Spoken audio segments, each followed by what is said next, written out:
This is CGTN, China Global Television Network.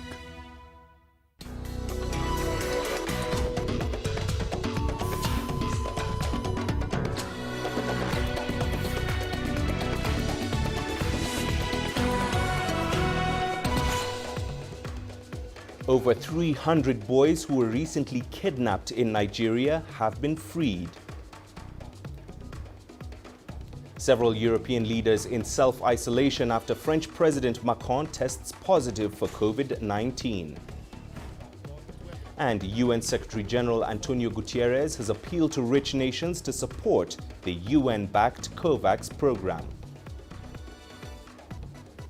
Hello and a very warm welcome to you wherever you're joining us. This is Africa Live here on CGTN.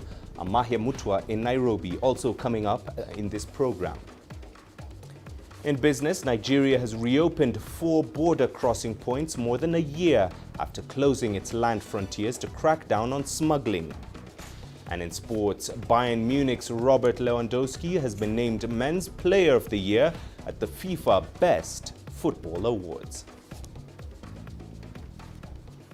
Welcome to the program. Let's begin in Nigeria, where the governor of Katsina State says that the over 300 boys who were recently kidnapped there have been freed. According to Governor Aminu Bello Musari, the boys were being held in a forest in the neighboring Zamfara state. He also said they were on their way back to Katsina and would be medically examined and reunited with their respective families. The boys were taken from the government science school in Kankara in an abduction which was claimed by militant group Boko Haram.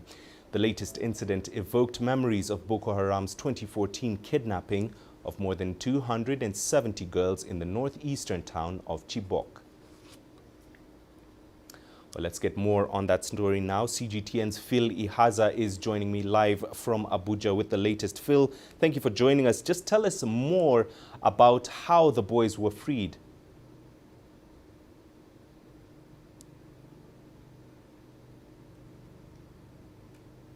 Oh, thank you. So what we know so far is that the boys have been freed. Not much has been given as to exactly the process that took place to ensure their release. But the governor says that before now, he says they've been in talks with the abductors through Cattle Breeders Association in Nigeria. But the governor of Zamfara State actually gave a bit of an in-depth of what might have happened. And so if you're to deduce from what he said, because he says the Cattle Breeders Association, as they've always done in recent times, presented to these abductors an olive branch, which is for them to be able to live peacefully even after declaring themselves as being non-members of the abductors anymore. That's coming out in the open to say they no longer want to continue in that line of kidnapping and banditry. So he also said that from day one that they established that contact with the abductors, they've pleaded for the boys to be released. The only challenge here so far is, for now, the database have not been harnessed to ensure that every one of these boys are accounted for, because the school has a population of over 800, and if you put 1 and 2 together, there's still some of them that are yet to be accounted for. But so far, as we speak, the students have been received by the governor of Katsina State, that's Bello Musari. They've been debriefed.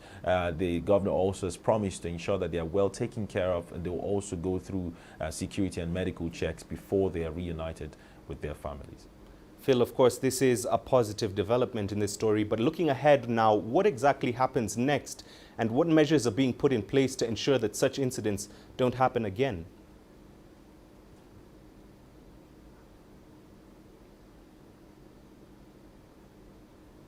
So what we know is that most schools in the northern part of the country have declared an immediate closure of all their schools. They've shut down their schools, boarding schools, day schools, and that's understandably so, because if you look at this attack, it was targeted at the educational sector. It has affected the morale and the progress that the country may have made so far in education. So most governors, especially the ones sharing borders with Katsina, so you have Zamfara State, you have Jigawa, you have a couple of other states, even as far as Sokoto, they've actually closed or shut down their schools because they want to go back to the drawing boards to see how they can put some more advanced security checks in place, maybe populate the area with more intelligence, with more security personnel to prevent or forestall any further attacks. But also, the president has also given a statement saying that congratulating the security operatives, congratulating the governor and everyone that has been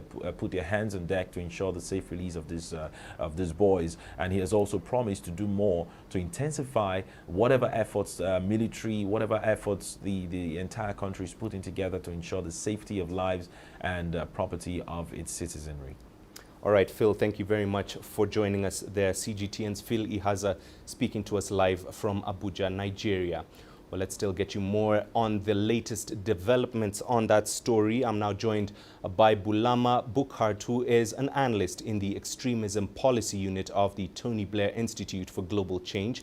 He joins us live from London. Bulama, the recent abduction of schoolboys has been compared to the 2014 Chibok kidnapping of more than 200 girls. What lessons have been learned, and how can they then be used to prevent such incidents in the future? I think we should learn several lessons from this incident. I'll just mention of them. Number one, this incident demonstrates us that schools remain acutely vulnerable to extremists and terrorists and criminals attacks. In 2014, as you said, 276 girls were taken from their schools, and as we speak today, there are still over 100 of them in the custody of the group that took them, which is Boko Haram. But 2 years ago, they also took another 110 girls, which were thankfully returned after 2 weeks, but one of them still remains in custody, Ilia Sharibu, and I think government should do more to get her freedom. And then we saw this one. And this tells us that in these 3 kidnappings, we haven't learned the kinds of lessons we should learn, and that's why schools are still acutely vulnerable to attacks like this. Only in Nigeria have we seen terrorists or criminals walking into a school and abducting the whole student body. We haven't seen that anywhere in the world. Now, the second lesson is that there is a link now between Boko Haram, which operates in the northeastern part of Nigeria, and criminal bandits or gangs that operate in the northwest. Boko Haram has killed 40,000 people in the last 10 years, and it operates, like I said, in the northeastern part. And they did not have associates or members residents in the northwest.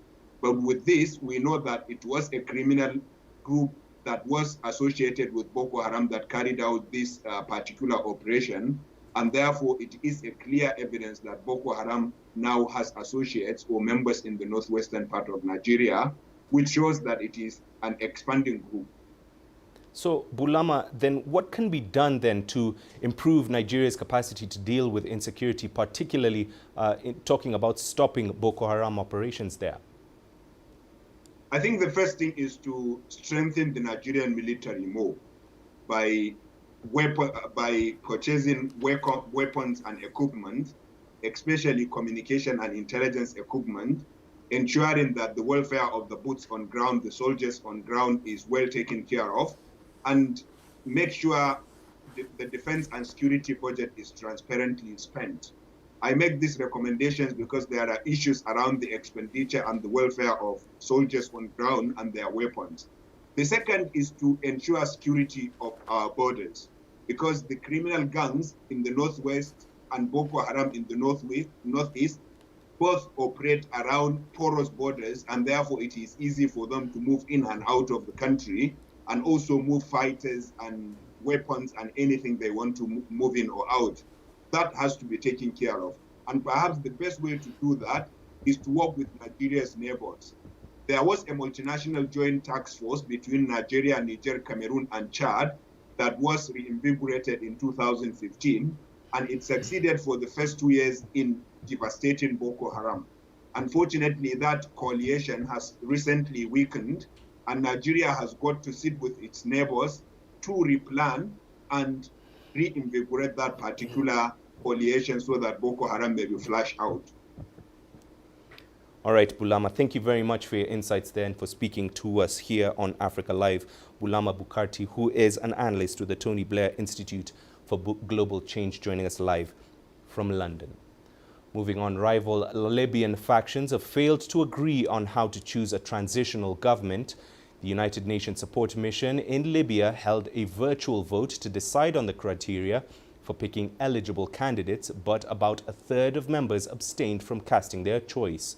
The transitional government has been tasked with leading the nation to next year's election, and any delay in its formation could affect the political process in Libya. CGTN's Adel Mahroui with the details.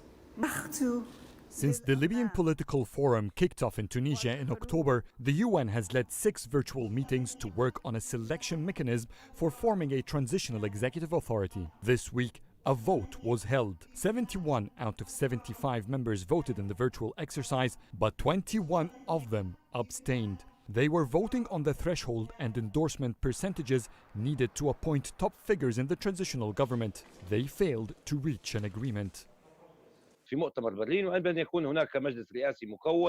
After Berlin, an agreement has been reached to create a presidential committee in Barca in the east and a prime ministry in Tripoli in the west. It appears that some don't want the east to lead the presidential council. Tripoli wants influence in both, while Barca's politicians want the choice of the head of the presidential council to be theirs exclusively, without any interference from the other parties.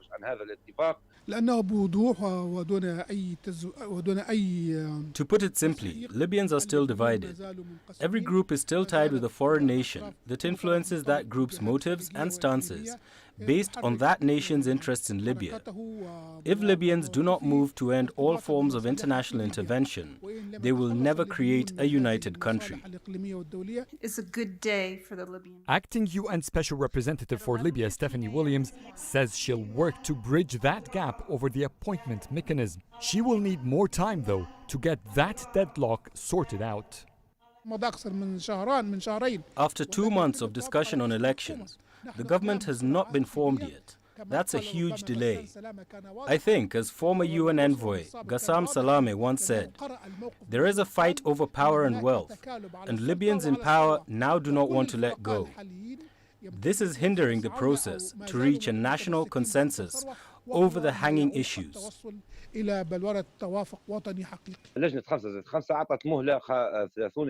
5+5 military commission has given a 90 days grace period for the foreign fighters to leave Libya. The political file should have begun after the military agreements are implemented. The UN rushed to begin the political process. That is probably why nothing is working properly anymore. Anything on a national basis. Meanwhile, Williams says she will finalize naming the legal committee which will handle constitutional arrangements for the planned general elections set for December 24, 2021. All 75 members of Libya's political forum have already made their nominations. The names of the legal committee is expected to be announced in the coming few days. Libyans are struggling to find a way forward, as some still do not trust their regional rivals to lead some key positions in the transitional government. The clock is ticking, however, and the longer they take to build that trust, the more the election process could get jeopardized. Adel Mahroui, CGTN, Cairo. Now, many European leaders are in self-isolation after French President Emmanuel Macron tested positive for COVID-19. Macron attended several events over the last few days, including the EU summit. In the past 24 hours, France registered more than 18,000 new COVID-19 infections, bringing the total to over 2.4 million. Nearly 60,000 people have died. The country has implemented a nationwide nighttime curfew. Ross Cullen reports from Paris. Emmanuel Macron started exhibiting symptoms of the coronavirus on Wednesday night and then underwent a test on Thursday morning, which returned a positive result, confirming that the French president does have COVID-19. The Élysée Palace says he will be able to continue working remotely during this time.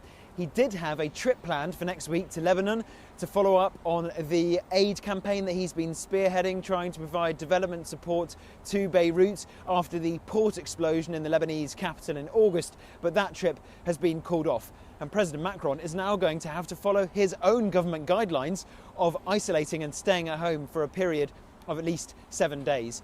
They're also going to have to follow the government's mantra of test, trace and isolate to try to check which other people may have been affected, which other politicians may have been in contact with President Macron.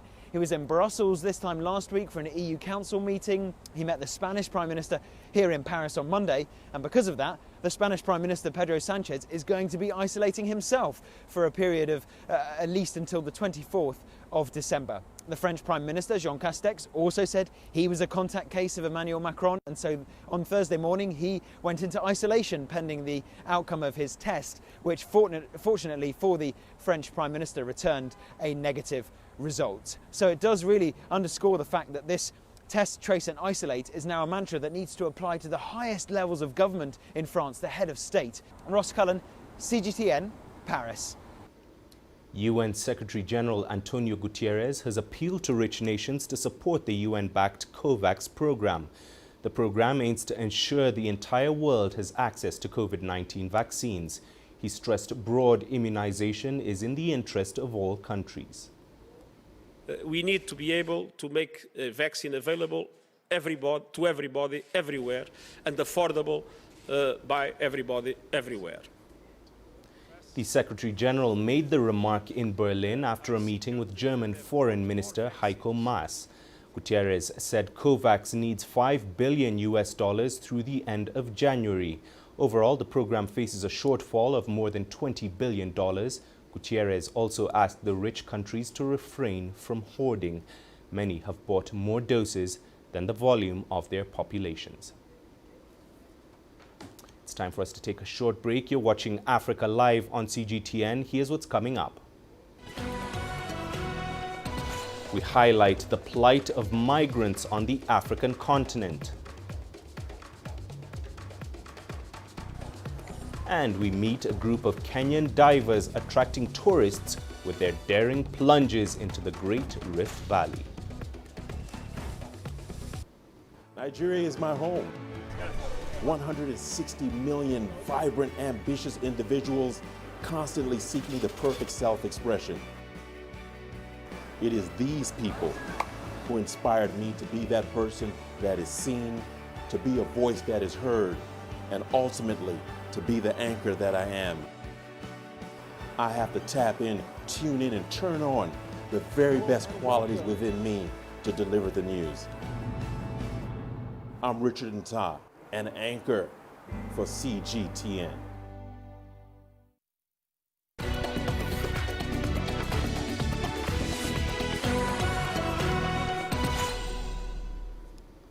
Welcome back. Now, today marks International Migrant Day, observed to highlight the difficulties and contributions of migrants all over the world. According to Global Migration Data Portal, the number of international migrants worldwide reached 272 million in 2019. Female migrants make up 48% of that. 3 out of 4 international migrants are of working age or between 20 and 64 years of age. Over 160 million are migrant workers. The United Nations says there are an estimated 33 million migrant children, up from 24 million during 1990 to the year 2000. Now, despite the COVID-19 pandemic, thousands of African migrants continue their attempts to reach Europe. Libya remains a popular transit point. There, smugglers take migrants across the dangerous Mediterranean crossing. On the Libyan shore, the migrants face poor living conditions in detention centers. Asta Tal has more. Abdul Razak Yassin, like other immigrants in this detention center, has dreams of reaching Europe.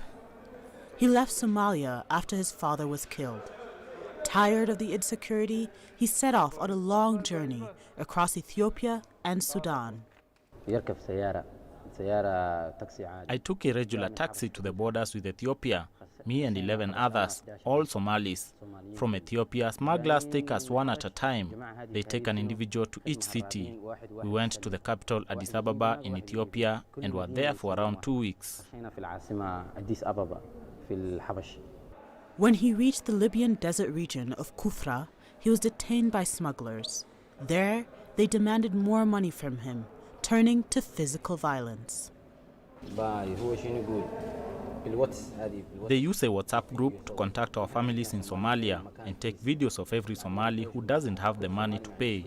The smugglers beat you and put a rock on your head and say in the video, "Transfer the money," and my mom can see and hear this. But we don't have anything here.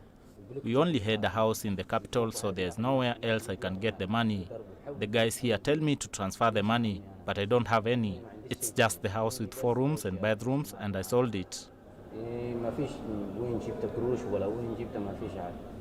Now he finds himself in this detention center. He knows of the dangers, with 4 of his friends dying during the crossing, but it hasn't deterred his dream of reaching Europe. I want to go to Europe. There is no other way for us Somalians. I'll go. Abdul doesn't focus on the daunting figures of over 1,000 migrants drowning during the Mediterranean crossing in 2020 alone.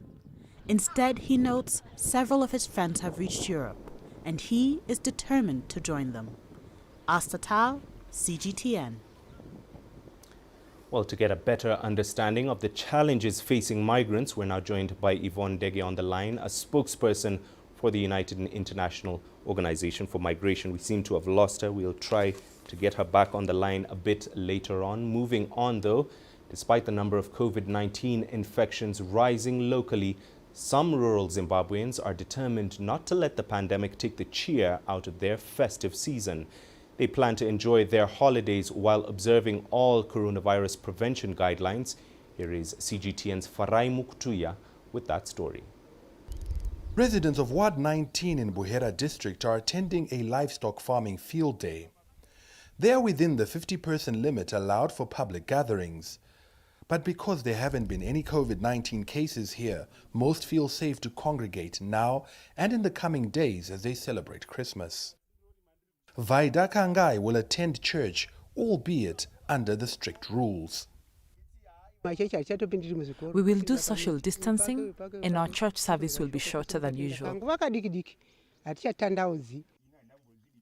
Robert Nengu tells me that family and friends will gather at his home, although they won't be able to host some of the events they would like to. Usually we use the Christmas period to host wedding ceremonies, but because we expect very many people to attend, this year we don't do that. However, family and visitors will be gathered here for about 2 days. 2 days, it will be enough. Like others in this village, he's confident that the measures to prevent infections are going to be effective, even with increased movement. People will pass through checkpoints and have their temperatures checked. So if there is any potential infection, that person will be isolated. Intensive awareness campaigns have helped to ease fears here and have given people confidence that they can protect themselves. I am not afraid because I know if I sanitize regularly, mask up and maintain social distance, as you and I are doing right now, I'll be safe. I'll make sure that people traveling from the cities do the same. The government has encouraged citizens not to let their guard down, especially during this period when a large number of visitors from abroad is expected. It recently stepped up enforcement of lockdown restrictions to try to address a spike in the number of new daily COVID-19 infections that began in November. Mahia Mutua, CGTN, Buhera, Zimbabwe. Well, the COVID-19 lockdown experience has disrupted the daily routines and lifestyles of many across the world. It's also forced people to change their ways in order to survive. CGTN's Kelechi Emekalam shares her personal experience of how the pandemic altered her life.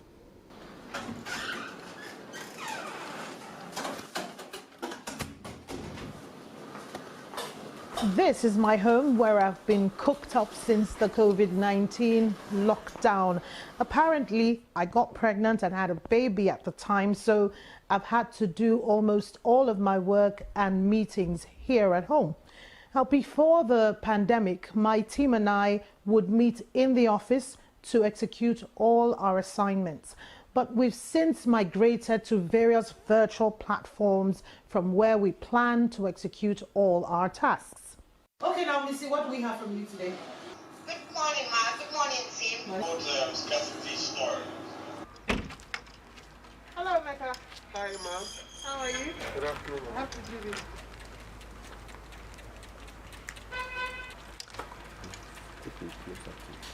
Well, also what started out as news reports and statistics for me about the pandemic now became my reality. Some members of my family and I tested positive for COVID-19. Though I exhibited mild symptoms like fever, cold and loss of smell, some others had more severe symptoms like painful chest congestion and difficulty in breathing. Now, in the meantime, family gatherings, outings, visits and the likes, which used to be part of our weekly routine, have now been ruled out. Our annual family vacation too has been cancelled.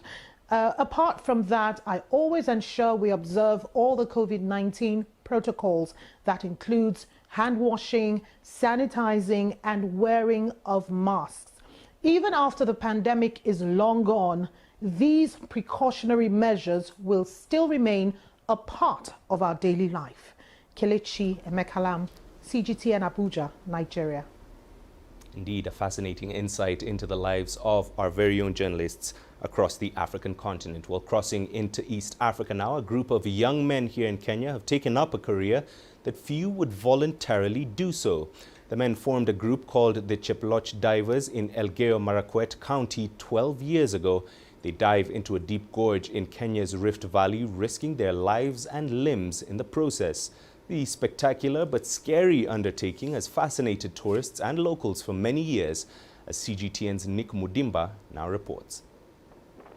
Deep diving has for many years only been performed by well-trained personnel, such as those in the Navy, to minimize risks as people plunge into the water.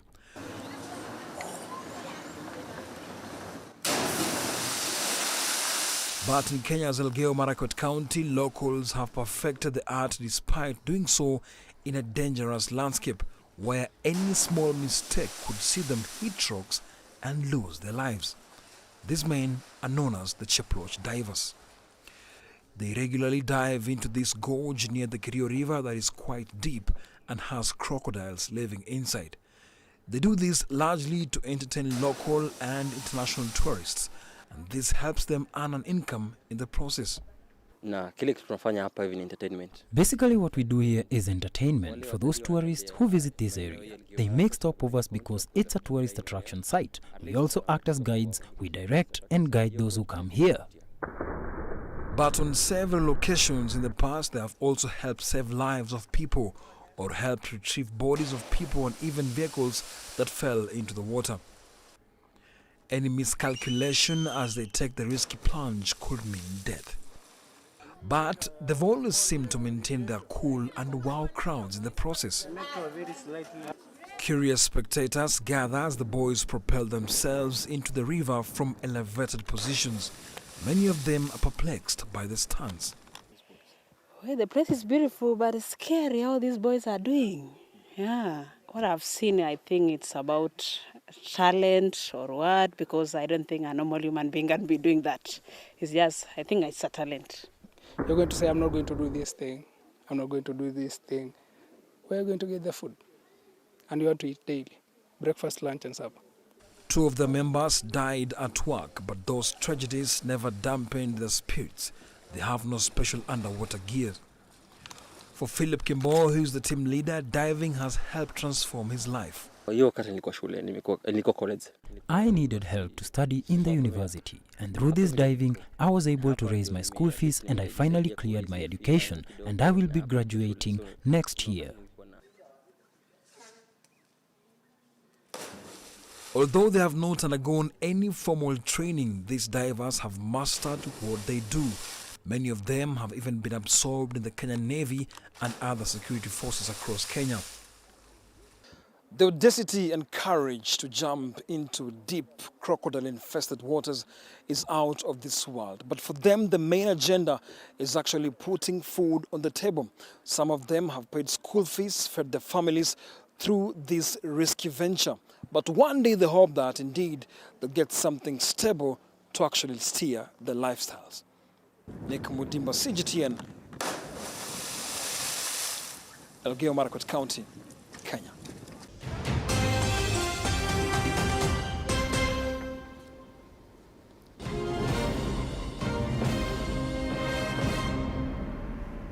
Well, let's now get you a recap of some of the top stories we've been following from the top of the hour. In Nigeria, the governor of Katsina State says the over 300 boys who were recently kidnapped there have been freed. According to Governor Aminu Bello Masari, the boys were being held in a forest in the neighboring Zamfara state. He also said they were on their way back to Katsina and would be medically examined and reunited with their respective families. The boys were taken from the government science school in Kankara in an abduction which was claimed by Islamist militant group Boko Haram. The latest incident evoked memories of Boko Haram's 2014 kidnapping of more than 270 girls in the northeastern town of Chibok. Many European leaders are in self-isolation after French President Emmanuel Macron tested positive for COVID-19.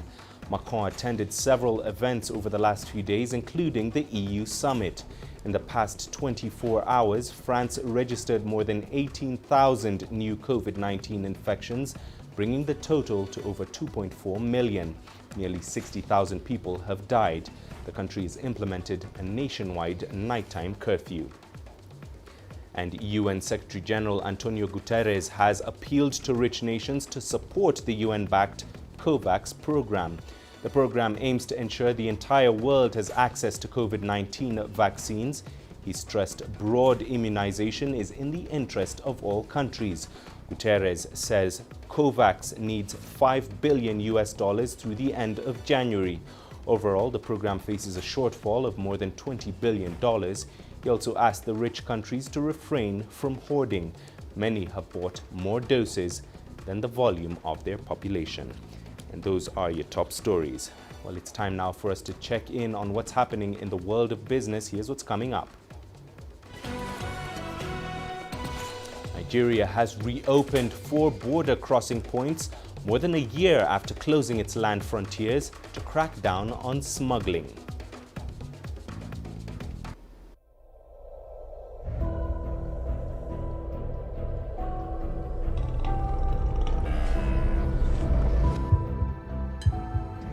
Taken me completely out of my depth, but at the same time it's exciting.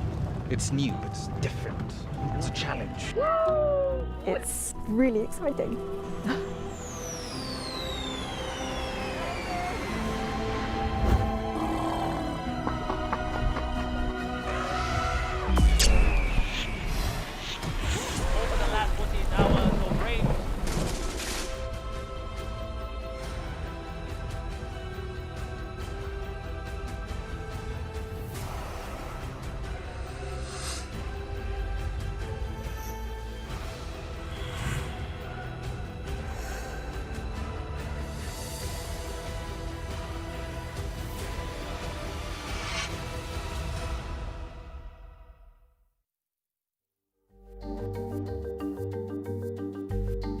Africa Live. Find your voice.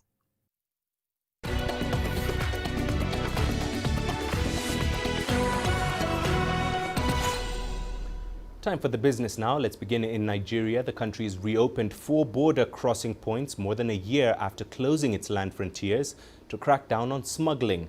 During the Federal Executive Council meeting, Finance Minister Zainab Ahmed confirmed the border reopening but revealed the government upheld restrictions on rice and poultry importation. Nigeria says that smuggling threatens efforts to boost local production, security and generate state revenues through import duties. Discussions to reopen the country's borders have been going on for months, with the government insisting on levying duties on goods transiting through the country to neighboring nations to curb the vice. Moving on, the South African government has won a court case over public sector wage increases that it has refused to pay. This will boost its efforts to repair a gaping budget deficit and soaring debt. Trade unions went to the courts to try and enforce a wage deal struck in 2018 that promised their members inflation-linked increases for 3 years in a row. The government honored the deal for its first 2 years but did not pay the final year of increases. The final installment was due to be paid in April this year at an approximated cost of more than $2.5 billion, which it couldn't afford during the COVID-19 pandemic. The Labour Appeal Court ruled it would be unlawful for trade unions to enforce the latest wage increases because it would contravene parts of the Constitution. Meanwhile, business confidence in South Africa rose to its highest level in 2 years in the fourth quarter of this year. It is a solid rebound in economic activity since a hard lockdown in March. South Africa is now on level 1 with almost the entire economy reopened for business. CGTN's Sumitra Naidu now reports. Business in South Africa slowly getting back on track. Whilst the hard lockdown was necessary, it battered the economy. But according to the latest RMB Business Confidence Index, there's some upside. I think it was expected that some sectors of business would begin to ramp up, and that's what's happened. But I think we need to appreciate that that ramp up is from a significant drop in the previous quarter. What we've seen in the last quarter is that the opening up of the economy in the last couple of months after going down to lockdown level 1 has had a beneficial impact on economic growth. All sub-indexes in business confidence rose, albeit off a low base. There are concerns, though, that a second wave of COVID-19 currently sweeping across the country will impact business again. I think we're certainly probably past the worst because I don't imagine that we would go back to a hard lockdown like we saw at level 5 that crippled many businesses' opportunity to actually operate. I think where we're not past the worst is particularly structurally reconfiguring the economy to be able to grow sustainably. We've got to make sure that we remove those structural impediments. The president addressed South Africans Monday night announcing tighter restrictions to curb the spread, but was careful not to limit business too much. We've seen in Europe, as we continue to see in America, the virus hasn't gone away. In fact, the virus is even stronger in the second wave, and we're beginning to see that in South Africa. We have certainly said publicly that we don't think if a move from lockdown level 1 to stronger lockdowns is appropriate. We don't think that's going to actually assist in curbing the growth of and the spread of the virus, and it will have a detrimental impact on the economy. The Business Confidence Index jumped to 40 from 24. It's a significant rise, but one that comes on the back of eased lockdown regulations. South Africa still has a long way to go before strong economic activity returns and the business environment is more conducive for entrepreneurs. Sumitra Naidu, CGTN, Johannesburg, South Africa. Let's take you to Egypt, where the subsidy bill for petroleum products went down by 77% to $1.19 billion in the financial year 2019-2020 that ended on June the 30th. Cairo was expecting to pay over $3 billion in subsidies during the period. As CGTN's Yasser Hakim reports, the drop is a result of a mix of economic policies in the North African state and developments in international oil markets. For decades, subsidies on petroleum products have eaten up a large portion of the state budget. Egyptian government has been cautiously reducing energy subsidies over the last 6 years, fearing a public backlash. But according to an official statement, the 77% drop in subsidy bill this year has exceeded all expectations. Energy subsidies program began with the economic reforms in 2016 and we continued with the gradual subsidy cuts. Different aspects have also led to a reduced subsidy bill, such as lower cost of importing fuel, a weaker dollar and the international price of Brent crude. On the other hand, fuel consumption has dropped this year, which in turn pushed down oil subsidies. The government has also been pushing the community and businesses to replace fuel with natural gas and renewables that is cheaper and which is also a locally abundant source of energy.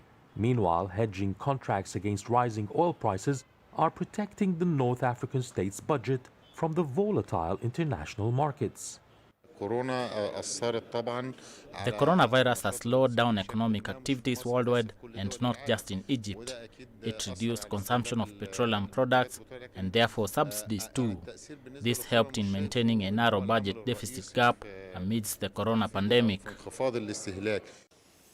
The government says the money saved from the significant drop in fuel subsidies will be geared towards social welfare programs for the poor and upgrading services such as health and education. Yasser Hakim for CGTN, Cairo. Africa Live. Find your voice.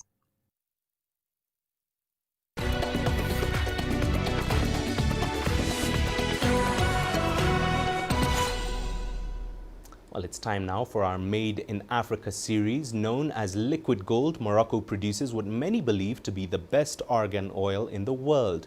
For centuries, argan oil has been used for culinary purposes and as a beauty aid.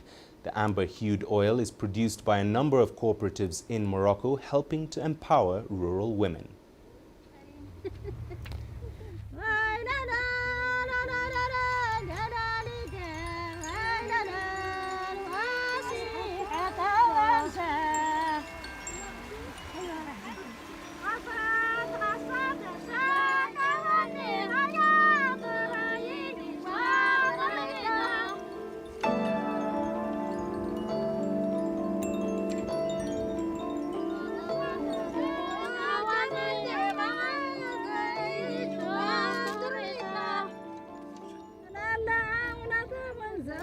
درنا أرغان على أساس هو الشجرة اللي كتواجد عندنا في المنطقة، يعني المنتوج اللي عندنا في المنطقة هو الأرغان. ما كاينش شي حاجة أخرى تقريبا اللي يخدموا فيها العيالات من غير الأرغان.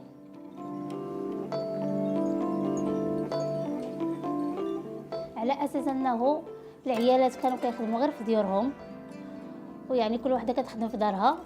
فكرنا قلنا علاش لا ما نديروش شي مقر اللي يجمعنا كاملين، حيت كانوا كيخدموا بحال الشكل ديال التويزه اللي كانوا كيخدموا بها شحال هذا. وفكرنا باش ندير واحد المشروع ديال موديل للداخل ديال التعاونيه اللي نتجمعوا فيه، منها نحافظوا على الموروث ديالنا.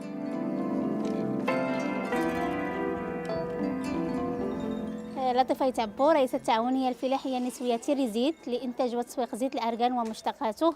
يعني تفضلوا معنا، مرحبا بكم باش نوريكم الخطوات والمراحل اللي كيدوزوا فيه زيت الأرغان. مرحبا بكم وتفضلوا معنا.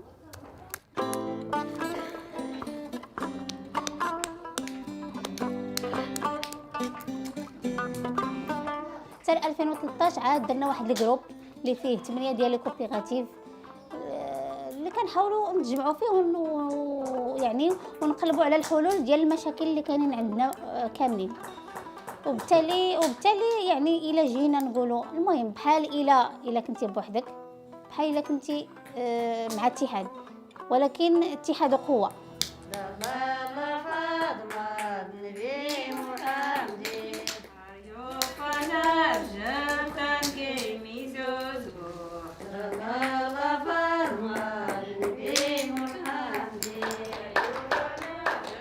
تقريبا 30 مستفيده اللي كاينه، وكل وحده كتخدم في ليطاب ديال الارغان، يعني اللي هو مبني بشراكه ما بين الجماعه والمبادره الوطنيه للتنميه البشريه. ولاو العيالات كيف ما قلنا في الاول انهم عندهم واحد البلاصه اللي كتجمعهم، كاين ينتجوا زيت الارغان، كنحاولوا نقلبوا على الاسواق وعلى المعارض، وبالتالي يعني داك الربح تيرجع للعيالات كيعاونوا به وليداتهم المصاريف اليوميه ديالهم، وحنا عايشين الحمد لله.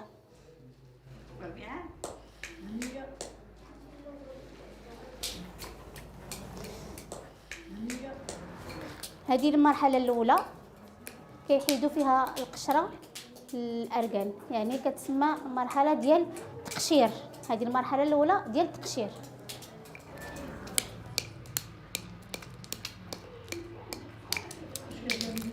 هذه المرحله الثانيه ديال التهراس.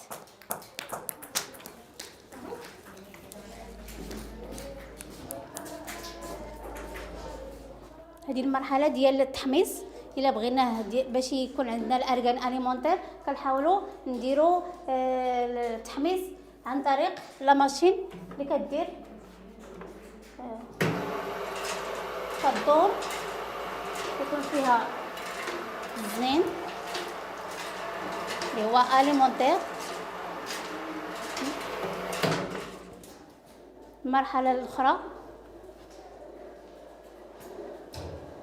كنخدموا الارغان ديال الكوسميتيك اللي كنديروا الزنين في هذا البوق ديال لا ماشين، وبالتالي كيخرج لنا زيت ارغان.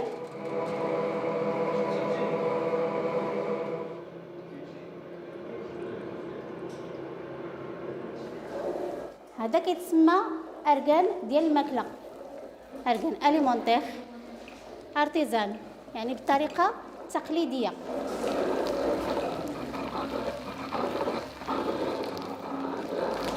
ملي كنديروا الطريقه ديال العصير كنمشيو للتعمار.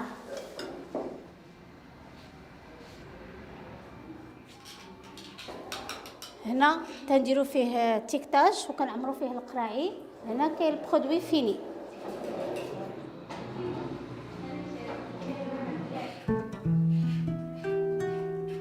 بالنسبه للارغان يعني ليه مطالب كثيره، بحيث انه لقاو فيه عده منافع بالنسبه للانسان، بحال الاوميغا 3 اوميغا 9، يعني اللي هو واحد سميتو اللي هي مفيده للصحه. كذلك بالنسبه للتجميل راه كيخرجوا به دابا لي كريم لي شامبوان، بزاف ديال الحوايج اللي كيستافدوا بها سواء بالنسبه للرجال ولا بالنسبه للنساء، يعني مطلوب بزاف. ما بقاوش كاع الناس ديال المنطقه كيستافدوا بها ولا الناس اللي هما ديالهم، بحيث انه كيتصدر لبرا. بالنسبه للكوسميتيك كيمشي حتى ل 600 درهم تقريبا اللتر. بالنسبه للاليمونتير 250 300.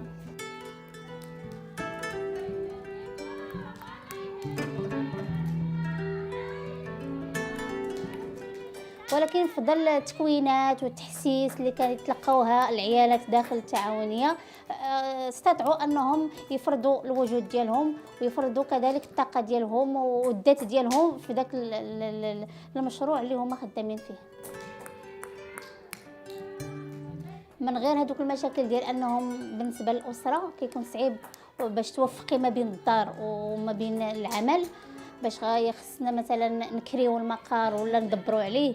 يعني المراه ديال العالم القروي كيكون صعيب عليها باش انها تخرج تواصل مع الناس ديال المحيط ديالها، انه تيكون داك حشومه لا انا داك فلان كنحش منه ولا هذا. المهم بالنسبه للمراه يعني شحال هذا كيف ما قلنا لنا كتكون حشومه ديال الدار ما تخرج وهذا، ولكن الحمد لله ملي كتكون المراه قويه وفارضه الوجود ديالها وفارضه ذاتها انها تصرف على الاسره ديالها، تكون استقلاليه عندها، تشري داكشي اللي بغات، تمشي فين ما بغات. المهم ماشي الفرق كبير، قويه الحمد لله.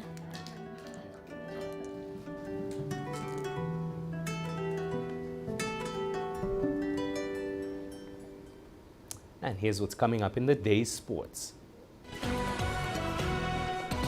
Bayern Munich's Robert Lewandowski named Men's Player of the Year at the FIFA Best Football Awards.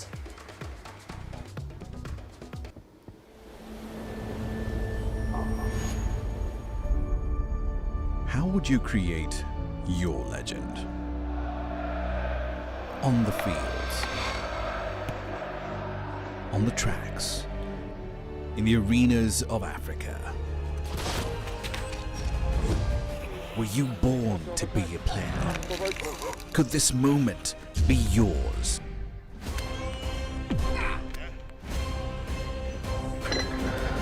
Sports Scene. Find your game.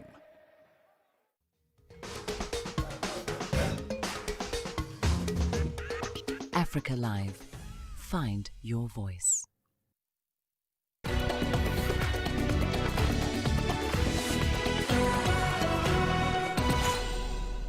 Well, let's start in Cameroon, where the Women's Football League has resumed after an 8-month suspension due to COVID-19.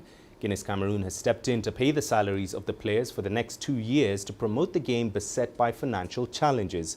CGTN's Mohamed Abubakar now reports. Cameroon was among the first African nations to embrace women's football, and it has since produced many great female footballers. However, its domestic women's football league has struggled to get a sponsor on board for years. With the return of the First Division Women's Championship post-COVID-19 lockdown, the league has secured a title sponsor, courtesy of Guinness Cameroon. The sponsorship has come as a much-needed cash bailout for women footballers in the country. The arrival of a sponsor is a great satisfaction for all Cameroonian women footballers, especially those who've decided to make a career in football. I believe that from now on, we will no longer find it difficult to find our daily bread. We would like to thank Guinness Cameroon for the support they are giving to young female footballers. With the arrival of the new sponsor, I'm really determined to be among the top scorers in the championship this year. This support will enable our team to do well in the league, and who knows, we can even participate in the Women Champion League in the future. The amount allocated to the women footballers remains unknown at the moment. In the past, we had enormous difficulties in coping with the needs of the players. The president of our league had to manage with the means available to support the players. With the arrival of the sponsor, we can say that it is a relief. I think even a per diem of $50 to $60 per player could be quite sufficient. We see that the players are already motivated by the announcement. Last year, they had no salary. With the support of the sponsor, they're very fit and punctual at training sessions and have doubled their efforts.